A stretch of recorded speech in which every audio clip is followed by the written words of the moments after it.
This video will be about my wife. She's from the Philippines, and she is going to learn. Wait a second, Mom, that's not what you're supposed to be learning. She's playing some kind of fruit game on her phone. She does this a lot. But what I want you to do, Mom, because you're becoming a United States citizen, I want you to learn the Constitution. It is the law of the land. Here, take it.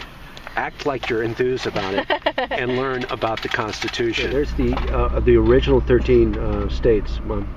Yeah. Do you recognize up there the northeast part of the country? Yeah.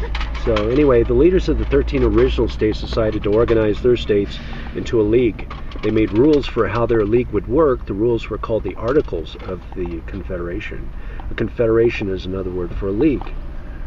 This league, however, was not very well organized. The states called their league the United States of America, but they were not really united as one nation. Rather, each state was like its own country with its own rules. So if you lived in New York, you thought of yourself as a New Yorker and not as a citizen of the United States. The same thing if you lived in Virginia or Maryland or Massachusetts. You put your state first and the United States second, if you even thought of the United States at all.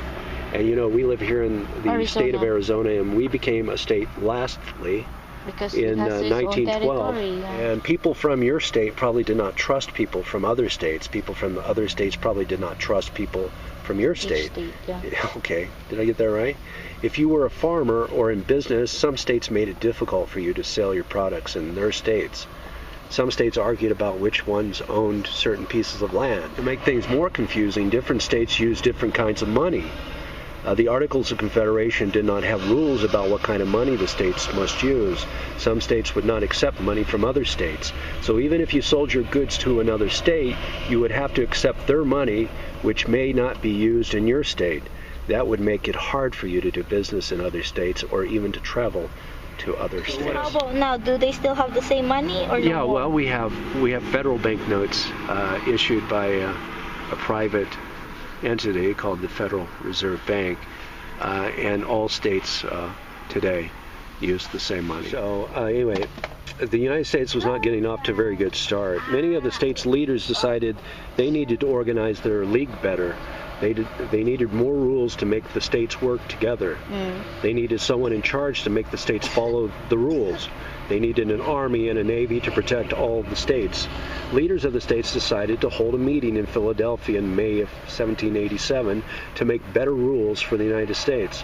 12 of the 13 states sent representatives called delegates to this meeting. Rhode Island decided not to send delegates.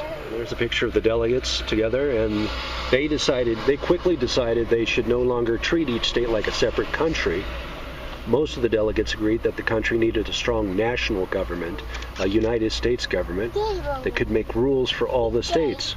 The rules they wrote to create the national government are called the Constitution of the United States of America. So this Constitution does three things. First, it creates a national government for the United States and makes rules for how that government must work.